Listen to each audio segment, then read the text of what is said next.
Hello, everyone. It's Labor Day, September the 6th.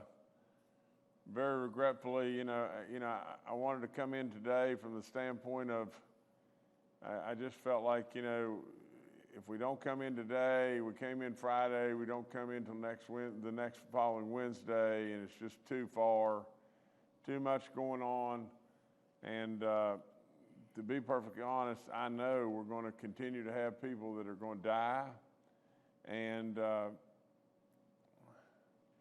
say what you want, but I don't want to come in here, 4 or 5 days from when the last time I was here and read all the deaths. It's bad enough the way it is. We've lost 24 additional people since Friday. I'll ask for your prayers again, but I'll ask more than anything for you to get yourself vaccinated to stop this. This is,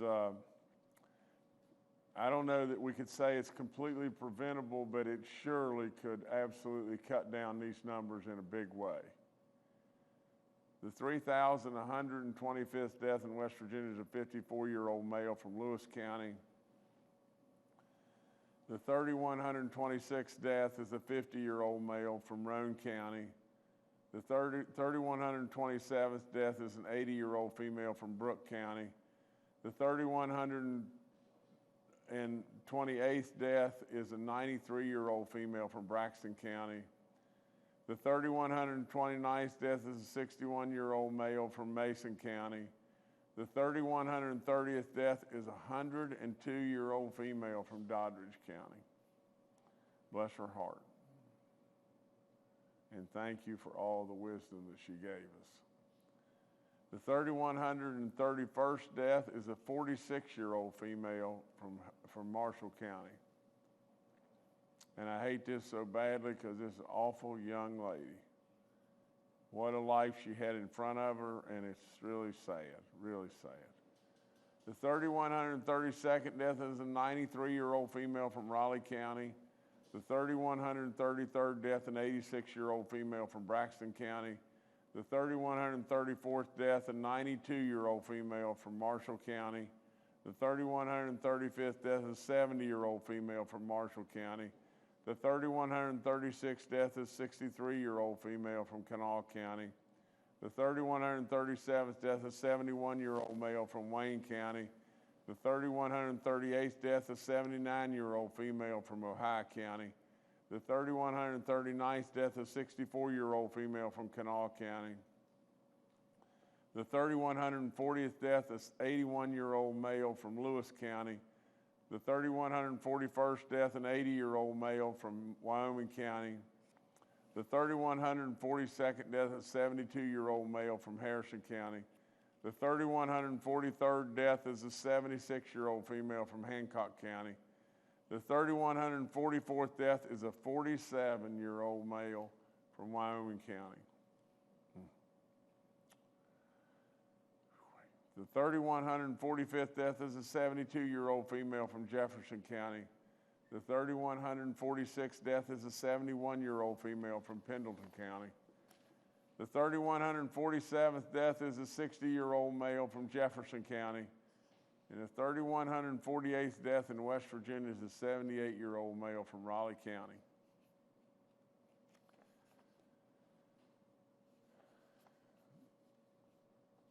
I don't know when in the world we're going to just completely, everyone realize rights or no rights or whatever it may be, absolutely that you need to really get vaccinated. You need to give to your neighbors, and you need to absolutely extend that love. And I know you're loving, caring, great people. I get that. I know that. But we've got to some way realize that we've got to get vaccinated for all. Not just for you, but for everybody. We've got to do this. We can stop a lot of this terrible, terrible, terrible carnage. With 1,316 new cases in the last 24 hours, our daily positivity rate is at 10.73. We continue to climb like crazy on this cumulative rate at 5.33. Get this right here. We have active cases in West Virginia right now of 21,500 active cases. How many of them are going to die? How many of them are going to die? Probably a bunch of them, to tell you the truth. We have 709 hospitalized patients in West Virginia, 216 in the ICU units, an all-time record high, again, 112 on ventilators. Our map, for all practical purposes, looks solid red now. There's a few counties, a couple that are gold and a few that are orange, but really and truly, we've got a really big time situation in West Virginia, as is all across this nation. We have currently 59 outbreaks in our schools in 26 counties. 19 schools are closed due to COVID. 30 counties have declared the mask mandate. I remind everybody over and over, if you're 65 and older, you really need to go get a test if you're having any symptoms at all. The antibodies would probably very well save your life. I want to recognize Labor Day right now. You know, I really appreciate all my staff, you know, coming in today so we could do our briefing. You know, I just felt like that we needed to be here.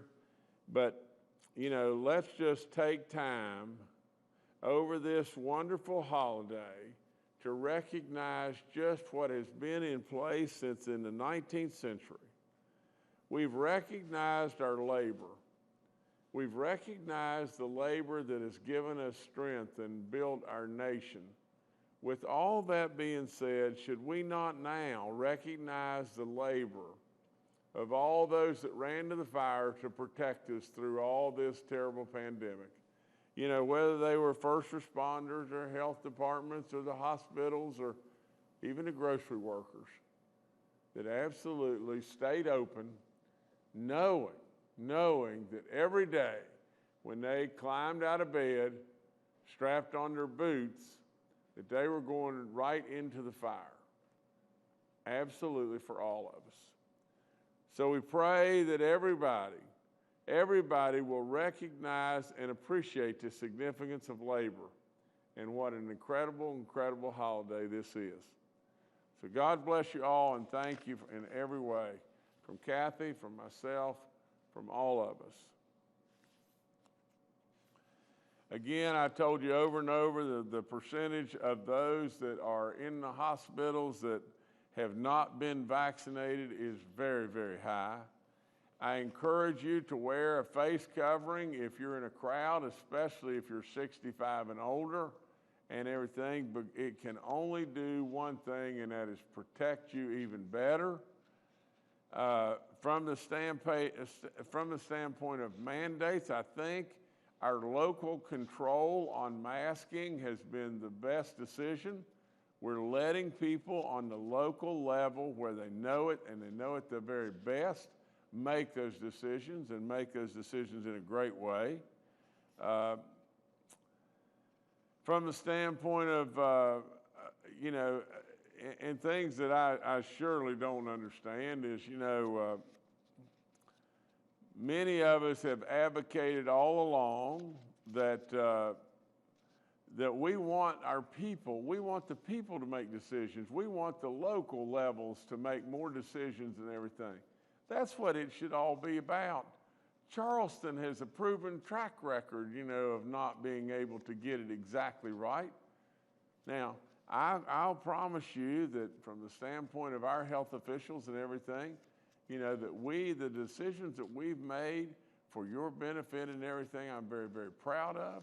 You know, but at the same time, we want the locals to make as many decisions as we can see that they can make and make in a great way, and they're doing exactly that. Okay, from the standpoint of Pfizer, it's fully approved by the FDA. You know, if we could just get the go-ahead from our government to absolutely start administering these booster shots, we would be all over that, and we would be doing that immediately. We're ready to go. the general, his entire group, the health, agencies all across the state, so many different aspects of this, from pharmacy to right on down, and we're ready. We're ready, but we just can't get the go-ahead. We're continuing to try. We're going to continue to try, but, we just can't get them across the finish line. West Virginia, over and over, I've told you we've led the nation. We have led the nation and everything, but right now, the nation is holding us up from being able to continue to lead. We've got people that are well beyond 6 months, that are 60 and older, that need the booster shot. And we can't give it to them because we're being held up by, the nation and on the federal level right now. We did our first round of Do It for Baby Dog. It's really Do It for Baby Dog round 2, but we did our first giveaways, last week and on Thursday, and they were really great. I go back to really, I love it when we're able to give scholarships to our kids, because we're really trying to motivate our kids to get them vaccinated, no question, but really and truly, it's a special, special day when we're able to give something to a child that is so impactful as a scholarship to get a college education. And oh, gracious, was it ever so in view at George Washington High School. But at Princeton Middle School, it was unbelievable. It was totally unbelievable. I salute the superintendent, the assistant superintendent, the principal, all those that made that happen over there, for a family that was probably having a tough way to go. Absolutely, it was just plain great. It was a reflection of what West Virginians are all about, and about a peoples that give and a people that love, and it was really, really, really good. So we're going to continue that. We'll be out next Thursday again, or this coming Thursday, and if you haven't registered, you're missing out on something, but more than anything, we got to get you vaccinated. The vaccine eligibility is 12 and above. The natural immunities are great and everything, and I guess it's a very controversial topic right now, but really and truly from the medical community, I'm told over and over that they're not good enough. You need to get vaccinated. Our young people, especially those from 12 to probably 25, we've got to get a way higher percentage of you vaccinated than you are right now. All of our COVID information's up on our website. I remind you over and over about getting tested, and I thank Frith and I thank Walgreens for all their great work. We have 58 outbreaks in our long-term care facilities, 4 outbreaks in our church communities. That's Barber, Doddridge, Monroe, and Wayne counties. We have 88 inmates now that are stricken with COVID, and 57 staff members. Over and over, I tell you about giving blood. We've got a thing going on for our grand families to where, as they get their kids, the kids that they have, vaccinated and everything, they're going to receive a $150 school voucher, and registration will begin tomorrow for this, September the 7th. So grand families, come on, get the kids that are with you vaccinated, and please, please, please register to where we can start getting you that $150, because we want to do that really bad, because that's just going to make things a little bit easier for the kids and a little bit easier for you. But more than anything, we thank you. We thank you for being something really special. 19,000 kids in this state, grand families taking care of them. So from the standpoint of those grandparents stepping up, thank you so much in every way. Last thing I've got is got to do something really special. I'd promised these people that I'd come. Then we ended up with a conflict on Saturday, and it was really, really tough to get there and everything. But we went anyway, and we made it all happen and everything. And that's Bluefield State College has not played football for 41 years. And Bluefield State College is a success story beyond belief. Senator Bill Cole's been really involved, but so many over there have done, well, there he is, there have done great, great, great work. And, you know, that's our president right there, Robin and Bill and myself. And I can tell you that Bluefield State is on the move. That's all there is to it. I was able to do the coin toss, and it just so happened Bluefield State won the coin toss. That was good and everything. We ended up getting beaten the game by Lawrence Tech, 21-14, but a great game, a great battle, and there's two young men that are on the Bluefield State's team, and it's just a good day, and really proud of that school, and really proud of their contribution not only to West Virginia, but especially to Southern West Virginia. So, Coach, I know you had a tough loss right there, but a good start, and just keep it up. Keep up the great work. Nevertheless, that's all I've got. Thank you, Governor. Let's now go to retired Major General Jim Hoyer, Director of our Joint Interagency Task Force. Good morning. As with the Governor, I'd like to thank all of our workers on Labor Day, particularly our frontline workers during this pandemic, healthcare, retail and logistics, manufacturing and food and agriculture workers, as well as our team from DHHR, local health departments, EMS, and the National Guard, all who have allowed us to continue to move on during this pandemic and continue to fight to weather the challenging storm that we have. Just to reinforce a couple of points the Governor's made related to the significance of vaccinations. Still over 82% of the people in the hospitals in West Virginia are unvaccinated. As the Governor pointed out, 216 in the ICUs exceeds our peak number during the last surge, as well as 112 exceeds our peak on ventilators during the last surge. We're working closely at the Governor's direction with the Hospital Association, also the Long-Term Care Association folks, as well as EMS, to make sure that we can meet the challenges going forward. We're starting to see additional challenges in our critical access hospitals.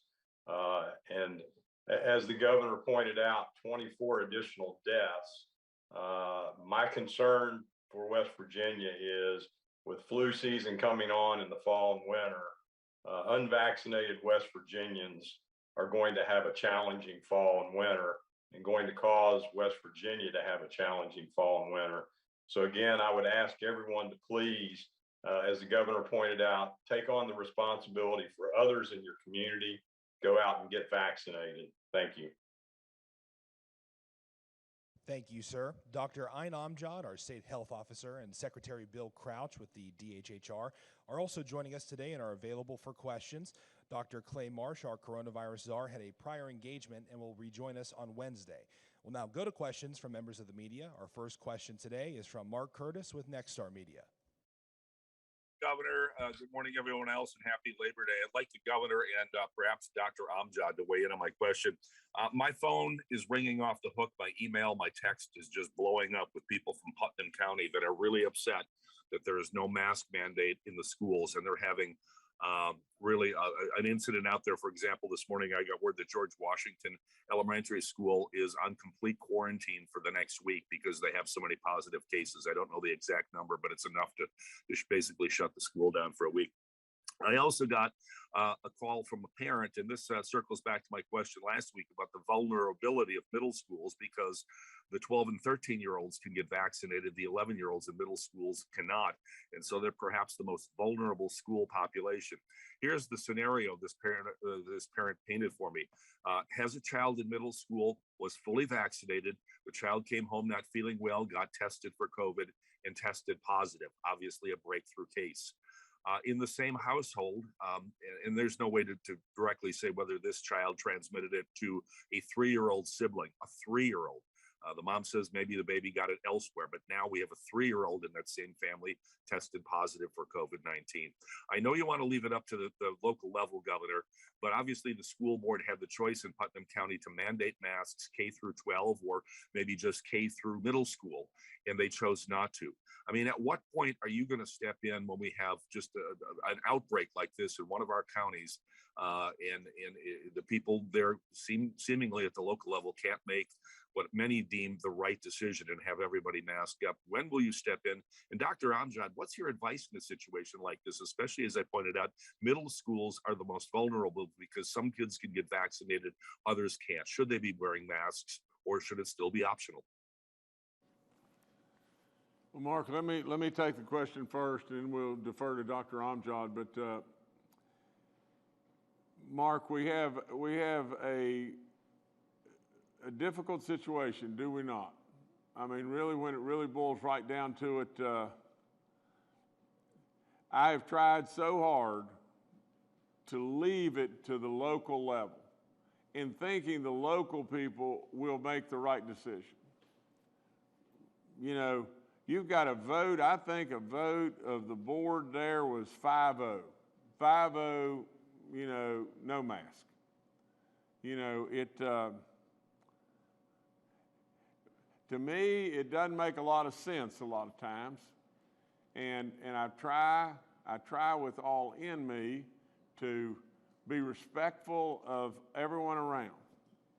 You know, Mark, you're right in that it is a very, very, very difficult decision on exactly what to do. You know, from a standpoint of the parents are still making decisions about their own kids and everything. And Mark, our folks are looking at this nonstop. Now, does that give you the answer that you want? Well, of course, it doesn't give you the answer that you want, but absolutely, without any question whatsoever, it is a situation that is silly. It's silly, you know, when you really step right back and think about it. I have never got in the world what a hot button, a mask could possibly be. I have never gotten in any way the fact that how in the world we could stop and not get ourselves completely vaccinated in this state. I don't get it. I really don't get it. You know, I am trying to abide by the wishes of the local people and everything in making the very best decision for their counties, especially from the standpoint of their schools. I mean, you've got boards of education, you've got superintendents, you've got people in the school system that ought to be making these decisions on a local level. You know, I would tell the people of Putnam County, really and truly, that if they do not agree with what's going on there, they shouldn't elect these people as school board members. They should not go to the polls and just elect them and rubber stamp these people. But absolutely, I absolutely want to abide by the fact that local people should be making the very best decisions for their county. And really and truly, you know, I can't deny that it is a bad decision, you know, I mean, or a good decision, either one. But nevertheless, I'm going to try with all in me to hang on here and let the locals make those decisions. But Mark, you know, if the parents, if the people of Putnam County do not believe in this decision and everything, then they should be expressing those views to the local boards. I've given them so many options, you know, from the standpoint, you know, if the kids, if your kid wants to go to school in Putnam County and you want them to wear a mask, have them wear their mask. You know, from the standpoint of mandating in the schools, that decision has to be right now for the local level. But that can change, and we're looking at it, Mark. We're looking at it nonstop. You know, It's a very, very, very, very fine line and very difficult line to figure out, to tell you the truth. But nevertheless, Dr. Amjad, maybe you can take the rest of that question, please. Yes, Governor. And Mark, I mean, that it goes along with what the governor is saying. You know, we do believe children should be wearing masks indoors. You know, adults are wearing masks indoors right now at this time. We also believe that everyone should get vaccinated in West Virginia if you're of age. But going along with those lines too, you know, it is a decision at the local level and also at a parent level too. So everything that the governor just said, you know, we can't disagree with that. But children at that age indoors should be wearing masks. We left it to the local school decisions. We also left testing to the local decision as well. So, you know, all these things are mitigation efforts that are layered approaches. We have vaccines that are out there. People are still not getting vaccinated. So these are things that we've left to people to decide. But, you know, for your basic question, yes, people should be wearing masks indoors, and people are still not doing it, or they're not getting vaccinated. So those are people's choices right now. Thanks. Thank you, Mark. Next, we'll go to Paul Mullen with WCBC. Good morning, Governor. Good morning, panel and fellow journalists, and happy Labor Day. Governor, I know you begin every briefing with a reading of the list of those who have passed away in the Mountain State, and we listen to that. But there's another level of COVID-19 that I don't think has gotten enough attention, and that is the people that get sick and then have to recover. On our staff, we have one in the hospital on a ventilator. We have two others that had breakthrough cases here in the last couple of weeks, so we have a small staff. If you get sick enough to be hospitalized by COVID-19, I don't think it's when you get out of the hospital, you're done recovering. I'd like to get a read from Dr. Amjad and maybe Secretary Crouch too about what families go through when they have a family member that contracts COVID-19, goes to the hospital, and then has to recover. Thank you. Well, Paul, I'll pass to them in just a second, but I can't be more vivid. I'll promise you what the people go through and the families go through is absolute hell. That's all there is to it. I don't know how in the world and what on this earth we are continuing to do to continue to plead with people to get vaccinated. I mean, you're talking about lying there, maybe you can't even see your loved ones, and gasping for breath, just gasping for breath over and over. And then the side effects, you know, can be long-term and can be a real issue. You know, the economic impact can be unbelievable for your family. Absolutely, there's so many different things. Paul, I don't get it. I just don't get it. Dr. Amjad, maybe you can answer better than I. Yes. So Paul, we do know there are some symptoms called long COVID that people are experiencing, and there's still some more research or studies going into it. So you might have heard people who have COVID, they complain of brain fog, fatigue, kind of similar to some fibromyalgia type symptoms. So that's just a physical or mental aspect that people are complaining of. And then of course there's the social aspect of it, people missing their jobs, maybe there's some monetary loss. So those are some of the aspects of it. And then of course there's the loss of your family members, and what the governor is referring that you don't get to say goodbye to them because you don't get to visit them in the hospital. Then you don't also get to have the funeral arrangements that you normally would have. So all those things that you get to grieve and you get to see your family member, we don't get to share those things. So I think, you know, having someone die from COVID, you don't get to experience the normal loss or grieving process. And then the people who do survive COVID, there's probably a lot of depression, a lot of agony that goes along with that because you're in the hospital alone. So, you know, COVID is going to have a long lasting effect. We also don't know what children are going to go through. So, you know, there's a lot of unknowns to it. And I think a lot of maybe healthcare providers are suffering as well, mentally dealing with that from exhaustion, along with our frontline workers. So COVID is going to have a long-lasting effect, I think, for the years to come with all those different aspects that I mentioned. I don't know if the secretary has anything to add, because we're also dealing with that with a lot of our other, staff and things like that from missing work. But. Yeah, thank you, Dr. Amjad. The governor and Dr. Amjad covered that very well. The isolation and the loneliness for families who are experiencing this virus, experiencing this disease, and have death and illness in their families without the support systems that they normally have is difficult at best. We worry about long COVID. The governor has talked about folks who talk about getting COVID and thinking they're protected. Well, just because you've had COVID once does not mean you cannot have COVID again. We have several, many examples of that in our state alone. So it's a concern, but long COVID is something we still don't know enough about. We haven't studied it enough yet. And the real concern, one of the real concerns I have is long COVID in children, the potential for children who end up with this virus being sick. And even if it's a mild case, there's some indication that there are symptoms down the road and causes down the road of illness, other illnesses that are related. So we don't know enough about this right now, but we're concerned. But Paul, it was a great question. Thank you for that. Thank you, Paul. Next, we'll go to Charles Young with WV News.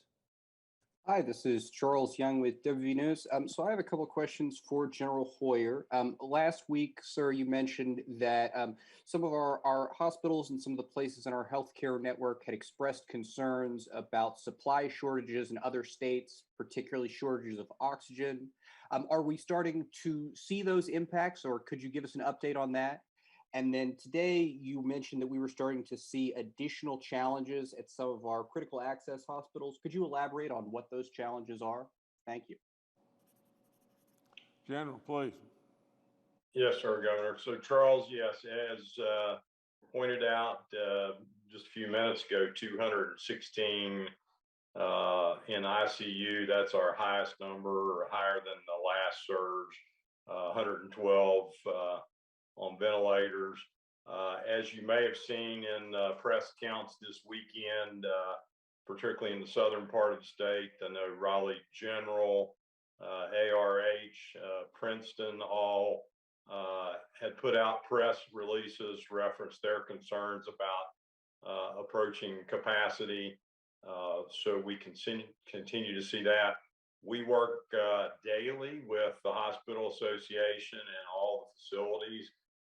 So far, we continue to manage okay right now. Oxygen, there's a lot of additional efforts going on, and Dr. Amjad and her team are working on some additional mobile capabilities for the antibody treatment. All those are designed to continue to take pressure off of our hospitals. Right now, we are managing, but we see significant challenges ahead. Particularly as was pointed out in press releases by those three southern facilities. We do not have hospital update numbers today or vaccine numbers because those come from outside sources and they are not updating today on Labor Day, but we will have those numbers again tomorrow and on the press brief on Wednesday. Thank you. Thank you, Charles. Next, we'll go to Brendan Tierney with WSAZ. AZ News Channel 3 here. My question's for the governor as well as Dr. Amjad, because in the past we have seen after holidays, we saw it with Thanksgiving, then Christmas, then Memorial Day, those cases increase. And we're already sitting at over 21,000 COVID-19 cases in West Virginia right now. So what do we realistically expect to see in the coming days with positive tests coming out of spread of the virus today and over this weekend? And might those push hospitals to the limits past where we're seeing already? And then what should people be doing this weekend to try to mitigate that? If it's avoiding their barbecues, their cookouts, or different things like that to try to prevent the spread. Thank you. Let me start off by saying this, and I hope to goodness that we've got still a bunch of people that are watching and everything, and I just tell you this. one of two things is going to happen for absolute certain. Either we're going to reach a peak, and the good part about the Delta variant from what we've seen over and over is you reach a peak and then it really starts to fall off and you really back down.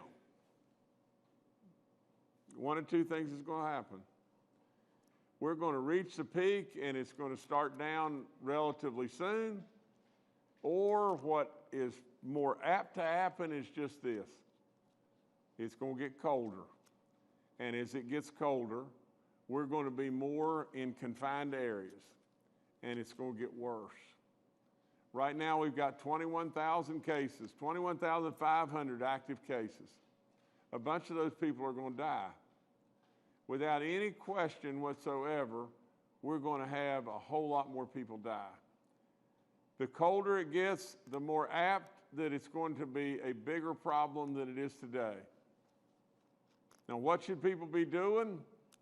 You know, as far as having their picnic or whatever like that, I'm all for them having their picnic, but what they should do, before they go to the picnic, they need to go get themselves vaccinated.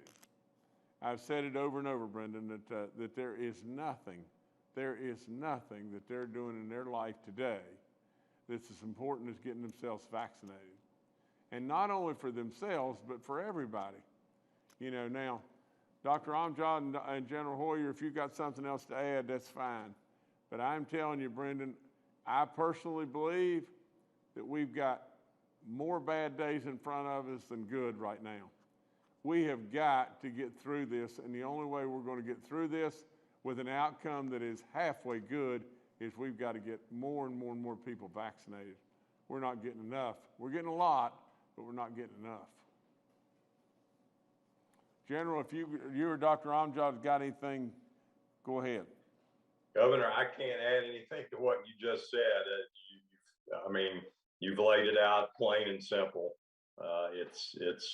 It's going to be a challenge going forward. We know in the last surge, and we know nationally, when the numbers go up, we see a lag before we see additional hospitalizations and deaths. And the only way to work our way out of a bad outcome is vaccination.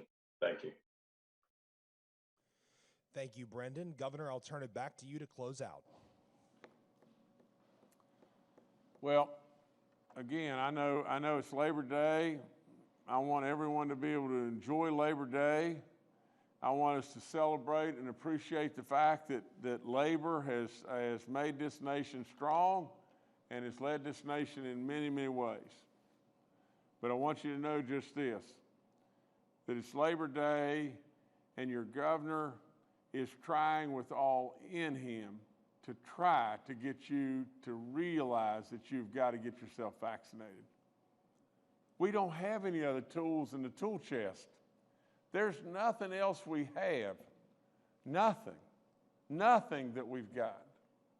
You know, we know there's some degree of uncertainty of just how safe a mask makes you or doesn't make you, but it'll probably be somewhat better. But the bottom line of the whole thing is one thing, and that's vaccination.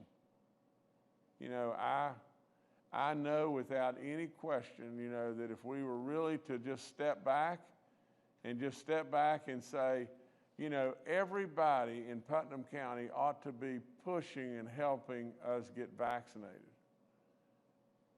I hope to goodness that they'll do that. I hope they'll do that in every single county of this state. You know, I know that there's a lot of people really frustrated from the standpoint of what in the world's going on. I mean, what are we going to do? You know, should we wear masks? Should we not wear masks? You know, the Board of Education's voting one way. Should we absolutely do this or not do that and everything? And I would tell you, you know, if you believe that your child should have a mask on at school, send them with a mask. You know, and absolutely, we're going to continue to try to do any and everything we can do right here. But just please help me. Help me get us vaccinated. That's the only ticket we got. I wish to goodness that I could tell you something else, but the bottom line is just this: we're going to have a bunch more people die. That's all there is to it. If we absolutely don't kick it in gear and kick it in gear like nobody's business and getting us vaccinated. So thank you a bunch.